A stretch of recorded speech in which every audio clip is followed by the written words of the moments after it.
क्या आपने कभी सोचा है कि हनीमून जैसी जगह भी एक मौत की मंजिल बन सकती है? ये कोई फिल्म नहीं रहने वाली, ये एक कहानी है प्यार, धोखा और मर्डर की। So welcome to true crime India. आज की कहानी है द हनीमून कंस्पिरेसी। यहाँ पर एक पत्नी ने शादी के कुछ दिन बाद ही अपने पति के भरोसे का खून कर डाला। जी हाँ दोस्तों, राजा रघुवंशी, जिसकी एक खुद की ट्रांसपोर्ट कंपनी थी, 29 साल का एक एमबीए एंड सेल्फमेड लड़का, उसने अपने दम पर अच्छा बिजनेस बनाया, अच्छा कारोबार बनाया, अच्छी लाइफ बनाई, प्यार करने वाला परिवार भी बनाया। अब तलाश थी तो सिर्फ एक महबूबा की। उस महबूबा को चुनने में उस पे कुछ गलती हुई, जिसका अंजाम आप लोगों के सामने है। और सोनम 24 साल की एमबीए पास, एक स्मार्ट एंड कॉन्फिडेंट लड़की। बाहर से वो एक परफेक्ट बहू और पत्नी लगती थी, लेकिन अंदर कुछ और ही चल रहा था।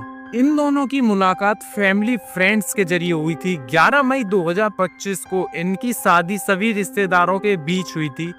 फोटोज में हंसी थी, सेल्फीज में प्यार था, लेकिन पीछे कुछ और ही चल रहा था। शादी के कुछ दिन तो काफी अच्छे भी थे, लेकिन कुछ दिन बाद ही राजा को सोनम का व्यवहार जो था वो कुछ अलग सा महसूस होने लगा था। वह कुछ ही दिनों में उसका बिहेवियर इतना चेंज हो गया कि वो राजा से बात करने से भी बचती थी और हनीमून के नाम पर जल्दबाजी करती थी। राजा ने सोचा कि शायद न्यू मैरिज है, इसीलिए थोड़ी नर्वसनेस होगी। शादी के 12 दिन बाद एक ऐसी खबर आई जिसने दुनिया को हिला के रख दिया। मार्च 2025 सोनम राजा की शादी तय हुई। 11 मई सोनम राजा की इंदौर में शादी।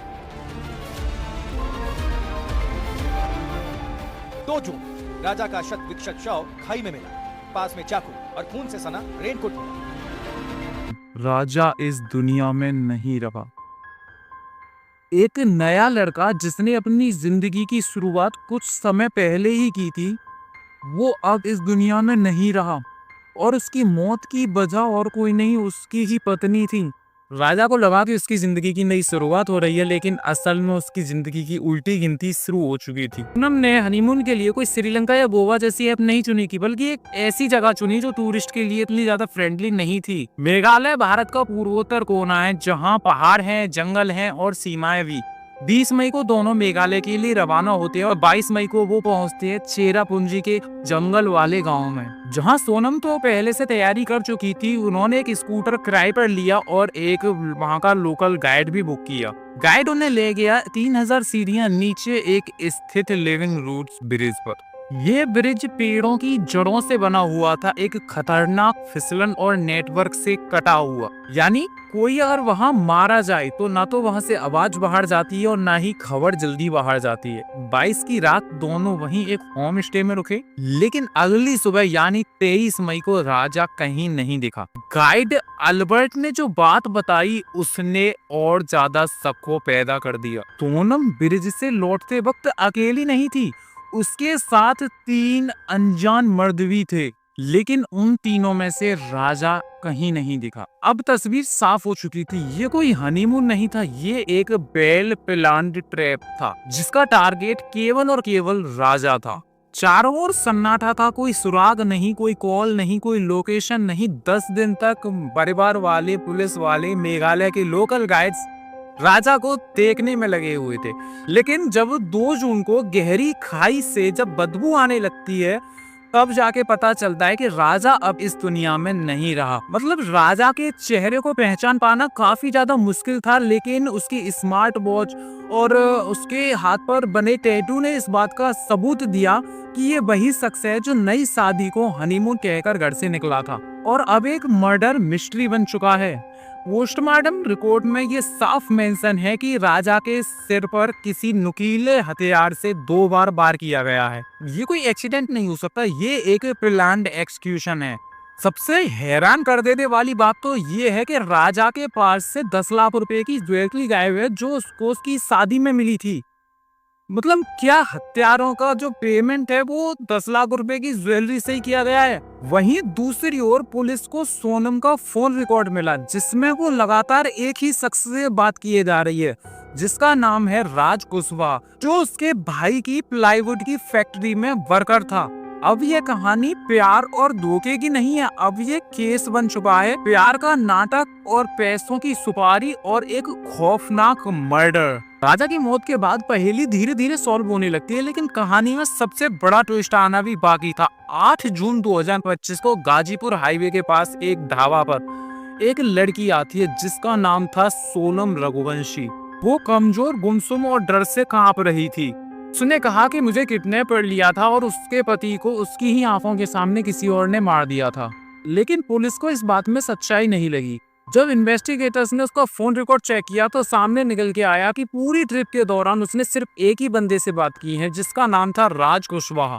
अब केस में एक नया मोड़ आया। सोनम और राज कोई फ्रेंड नहीं थे, उनके बीच था एक सीक्रेट रिलेशनशिप और एक सीक्रेट प्लान। इन्वेस्टिगेशन में सामने आया कि जो मेघालय की ट्रिप थी वो राजा की मर्जी से नहीं हुई बल्कि सोनम की मर्जी से हुई। और सबसे बड़ी बात तो ये है कि उनके पास लौटने के लिए कोई रिटर्न टिकट भी नहीं था, यानी वापसी की कोई तैयारी नहीं थी। और उनके साथ 4 अननोन पर्सन भी उनकी शैडो बनकर पूरी यात्रा में उनके साथ थे। इन चारों का सिर्फ एक ही टारगेट था, राजा रघुवंशी को एलिमिनेट करना, वो भी बिना किसी को शक हुए। इनमें से एक लोकल गाइड था, एक ड्राइवर था और 2 कॉन्ट्रैक्ट किलर्स थे, जो नॉर्मल कपड़ों में टूरिस्ट बनकर साथ चल रहे थे।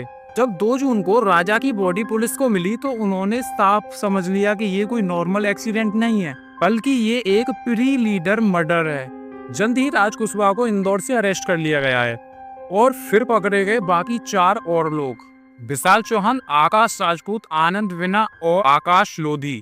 अब सोनम सिर्फ एक लापता बीवी नहीं बल्कि वो बन चुकी है इस पूरे कंस्पिरेसी की मास्टरमाइंड। तो यहाँ पर एक सवाल सबके दिमाग में गूंजा, क्या शादी एक जान लेने का बहाना बन सकती है?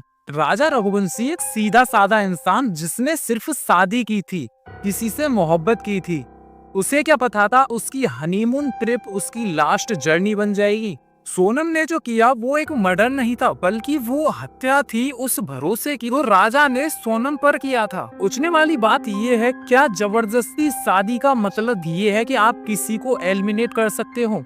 क्या सीक्रेट रिलेशनशिप रखने वाले को ये हक मिल जाता है कि वो किसी मासूम की जिंदगी छीन ले? हमारे समाज में आज भी बहुत सारे लोग रिलेशनशिप को एक डील समझते हैं, ना कि रेस्पॉन्सिबिलिटी।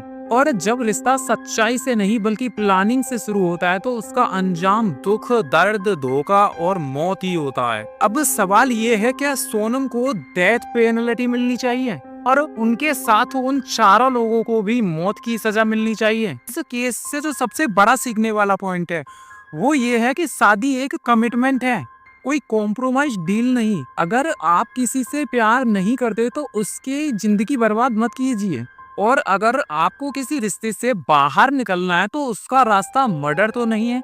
राजा भाई, आपने शादी की थी किसी से जिंदगी बांटने के लिए, न कि उसे छोड़कर दुनिया से चले जाने के लिए। तुम्हारा सपना था प्यार, परिवार और एक छोटा सा घर, लेकिन तुम्हें मिला धोखा, प्लानिंग और एक मौत। आज हम सब तुम्हारे लिए इंसाफ मांग रहे हैं, लेकिन सवाल ये है, क्या किसी की लाश पर खड़ा रिश्ता इंसाफ बन सकता है? अगर आपने भी कभी किसी रिश्ते में सिर्फ भरोसा किया है तो इस वीडियो को शेयर कीजिए, क्या पता अगला राजा बच जाए। क्या आपको लगता है कि सोनम को इतनी सजा मिलनी चाहिए जितना कि एक हत्यारा डिजर्व करता है? क्या आज की जनरेशन रिश्ते को ज्यादा हल्के में लेने लगी है? तो मिलते हैं किसी अगले एपिसोड में एक खौफनाक चौंका देने वाली कहानी के साथ। तब तक के लिए धन्यवाद।